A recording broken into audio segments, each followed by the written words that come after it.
Selamat pagi anak-anak sekalian, apa kabarmu hari ini? Miss berharap kamu tetap sehat dan tetap semangat dalam pembelajaran online-nya. Nah, sekarang kita sudah masuk ke tema 7, menyingkapi perkembangan teknologi, subtema 1, perkembangan teknologi pangan, pembelajaran 4, 5, dan 6. Sebelum kita mulai materi pelajaran kita untuk hari ini, kita berdoa dulu ya. Nah, kalau kamu sudah berdoa, mari kita mulai materi pelajaran kita untuk hari ini. Kita masuk ke materi bahasa Indonesia. Di pembelajaran ini kita akan menentukan kalimat utama dari paragraf setiap teksnya. Di pembelajaran sebelumnya kita sudah belajar tentang kalimat utama dari paragraf. Nah, Miss mau bertanya, apa itu paragraf? Ya, paragraf adalah suatu rangkaian kalimat yang memiliki gagasan atau kalimat utama. Setiap paragraf mengandung kalimat utama dan kalimat penjelas. Kalimat utama yaitu kalimat yang menjadi inti dari sebuah paragraf. Kalimat utama merupakan unsur penting dalam paragraf. Kalimat utama juga merupakan unsur penting dalam paragraf karena disinilah inti dari sebuah paragraf. Selain adanya kalimat utama di dalam satu paragraf, ada juga yang dinamakan kalimat penjelas. Kalimat penjelas. Sesuai dengan namanya, kalimat penjelas merupakan kalimat yang berfungsi menjelaskan pernyataan yang disebutkan pada kalimat utama. Penjelasan bisa berupa rincian, contoh, maupun hal yang bersifat memperjelas kalimat utama. Perhatikan teks bacaan berikut. Hasil teknologi pangan. Manusia butuh makanan terus-menerus. Bahan makanan yang diperlukan berasal dari hasil panen. Panen terjadi pada waktu tertentu saja. Oleh karena itu, dicarilah cara agar makanan dapat bertahan lebih lama. Agar makanan selalu tersedia, manusia mulai menggunakan teknologi pangan. Teknologi pangan merupakan suatu cara untuk mengolah bahan makanan. Kacang kedelai dapat diolah menjadi tahu, tempe, dan susu kedelai. Mangga dan stroberi diolah menjadi manisan dan selai. Daging dapat diolah menjadi bakso, sosis, dan kornet. Teknologi pangan penting untuk menghasilkan jenis makanan baru. Selanjutnya, makanan olahan tersebut disimpan dalam kaleng atau dalam plastik kedap udara. Kedap udara maksudnya adalah tidak dapat dimasuki oleh udara. Proses penyimpanannya dapat membuat makanan lebih awet. Nah, kalau kita perhatikan teks bacaan ini ya, di mana teks ini mempunyai 3 paragraf. Di setiap paragraf mempunyai kalimat utamanya. Nah, kebetulan yang tulisannya berwarna merah itu adalah kalimat utamanya. Ya, kalimat utama yang berada di awal kalimat disebut paragraf deduktif. Nah, sekarang mari kita lihat ya. Di paragraf pertama tadi kalimat utamanya adalah manusia butuh makanan terus-menerus. Sedangkan kalimat penjelasnya adalah tulisan-tulisan yang berwarna hitam. Nah, tadi dikatakan bahwa kalimat penjelas adalah kalimat yang menjelaskan pernyataan kalimat utama. Nah, sekarang perhatikan paragraf kedua. Paragraf kedua, kalimat utamanya adalah agar makanan selalu tersedia, manusia mulai menggunakan teknologi pangan. Sedangkan tulisan yang berwarna hitam itu adalah merupakan penjelasan dari kalimat utamanya. Paragraf ketiga. Kalimat utamanya, teknologi pangan penting untuk menghasilkan jenis makanan baru. Ya. Nah, itulah kalimat utama di setiap paragraf hasil teknologi pangan. Sekarang kita masuk ke materi PKN.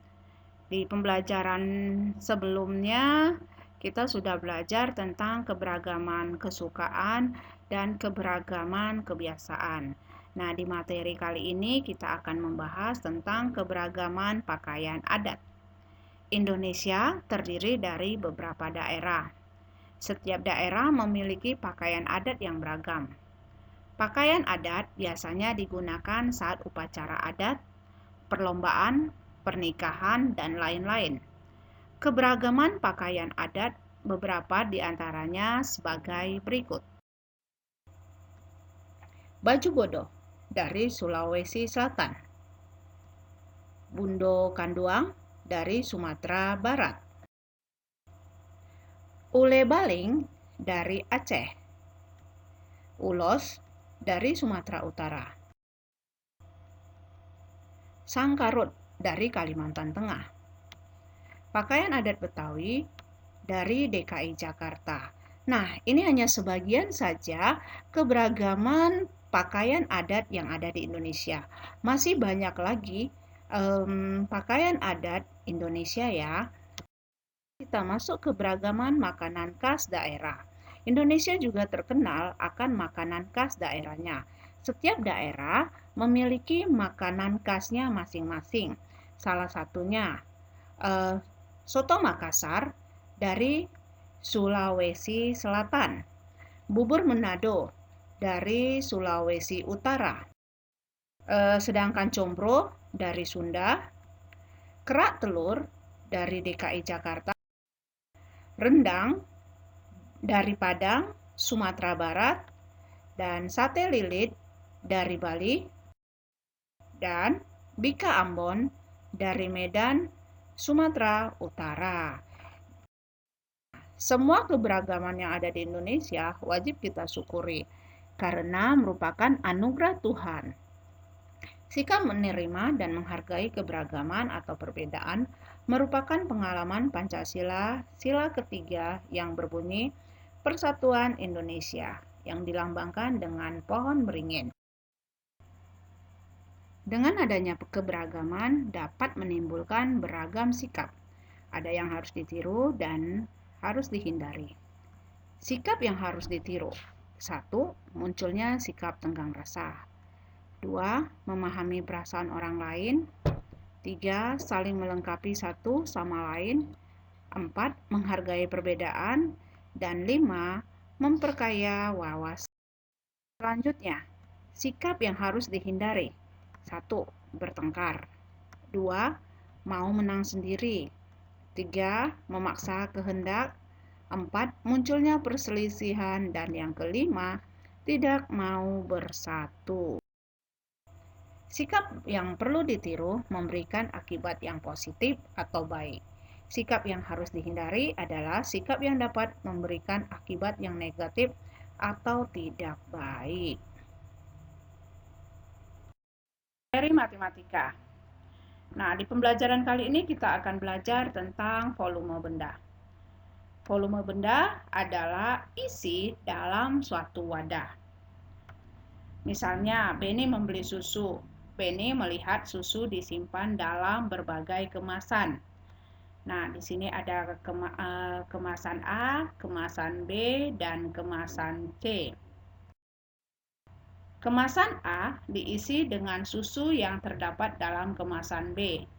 Volume kemasan A adalah sama dengan 2 kemasan B.